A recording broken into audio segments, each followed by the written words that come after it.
Hello. Welcome to My Mental Health Mastery. Emotional healing starts with feeling heard and understood. Today's episode is about withdrawal. You know, we're going to talk about what happens when the person you love pulls back emotionally, physically, or relationally, and you're left trying to figure out what you did wrong. It's not about diagnosing depression or low mood, and it's not about fixing your partner, but instead, it's really about understanding why withdrawal happens, why it's not a reflection of your worth, your effort, or that you just don't love enough. So, this is really what we're going to tap into today. Now, who is this for? If you love someone who is low mood, you've noticed them pulling away, becoming quieter, maybe less responsive, harder to reach. Well, this episode is for you. Especially if your first instinct is to look inward and ask, did I do the wrong thing? Did I need too much? Is this my fault? Well, that kind of self-questioning is very common, and that's what happens frequently. But it's also very heavy when you're always asking that question. So before we go further, I just want to share this thought. This isn't about me saying, oh, this is what you should do, or saying, oh, push this conversation, or say, oh, just be patient. This is talking about relieving the pressure that you've been carrying internally. We're going to name what it actually is and what it isn't. So this video comes from a written episode called Why Withdrawal is Not About You, and it's inside the Loving Someone Depressed series. And it was written for partners who have been quietly absorbing withdrawal as self-blame. But what withdrawal really is, well, when someone is low mood, withdrawal is often a form of protection. It's not punishment, may feel like it. It's not rejection, and it's not a statement about the relationship. So remember those three things. It's actually their nervous system saying, I just don't have the capacity. I don't know how to stay present. I need less input to get through this. And when you're on the receiving end of that, it doesn't feel neutral. It feels like personal. Like, oh, it's really personal. But when you're still showing up, still caring, still trying, that's why we're talking about this today. Now, the other facet of this, which is very interesting, is you know, if we're looking at this specifically through the male lens, for many males, low mood does not show up as sadness. It shows up as shutdown. So there's less language, less initiation, less responsiveness, and that doesn't make the impact smaller. But it explains why this dynamic that may have changed feels so confusing.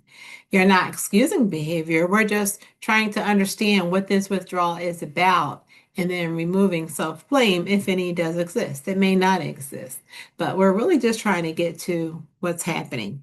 So let's look at the vulnerability layer of this. So this is one of those vulnerability, like that word, moments no one prepares you for.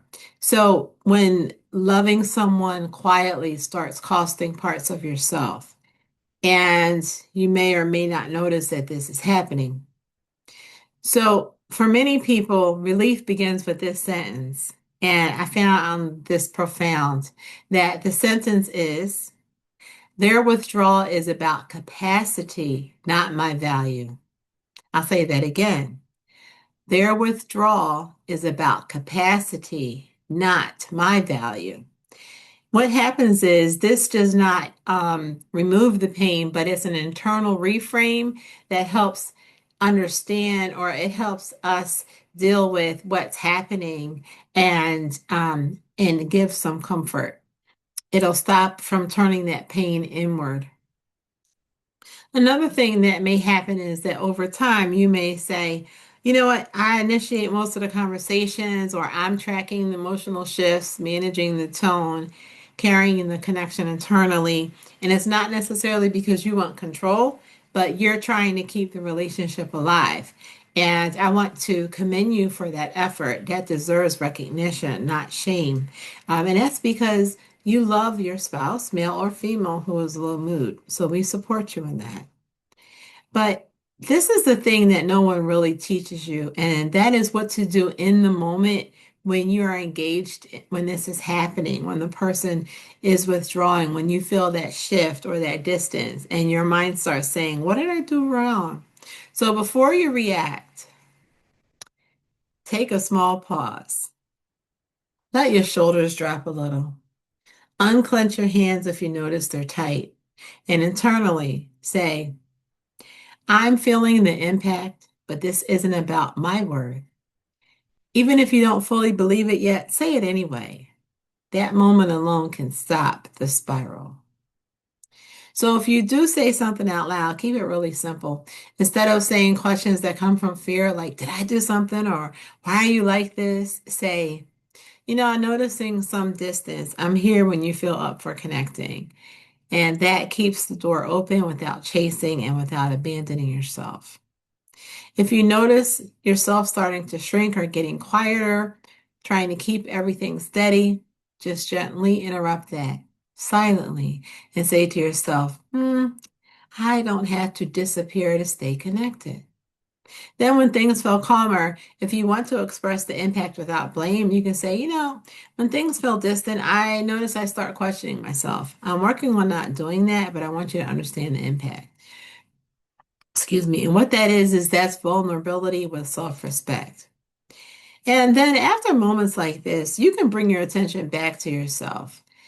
Step outside for a minute, take a breath, put a hand on your chest if that feels grounding, and tell yourself, self, I stayed present. I didn't collapse. And that matters. So here's another thing. If you've been minimizing your needs just to keep things steady, that's not weakness, that's vulnerability without support. And this matters because when you are able to stop interpreting the person with low moods withdrawal as rejection, your body can soften.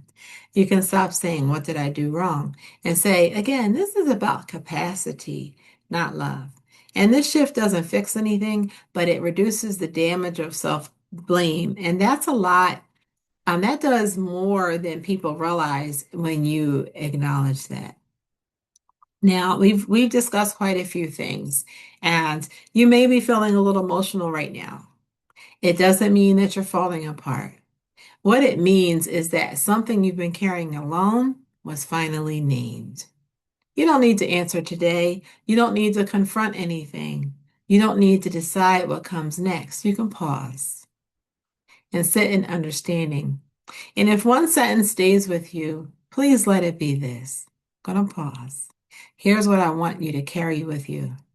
I did not cause this, and I'm allowed to feel the impact. So both can be true. My low mood partner is withdrawing, and I did not cause this, and I'm allowed to feel the impact. Okay? So before we close, I want to say this clearly. Even if this helped you stop blaming yourself, even a little, that matters. Withdrawal hurts because you care, not because you did something wrong. You don't have to sort this out on your own.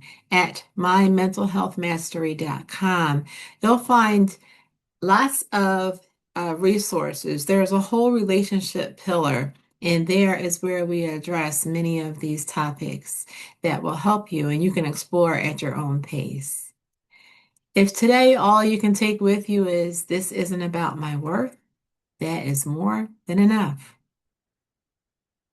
If you feel comfortable, leave one word this brought up for you in the comments. You don't need to explain. Even a quiet, this helps me know I'm speaking to the right people. So I appreciate your joining us here on My Mental Health Mastery and our exploration of low mood and withdrawal. And we will see you next time as we explore the next part in our series.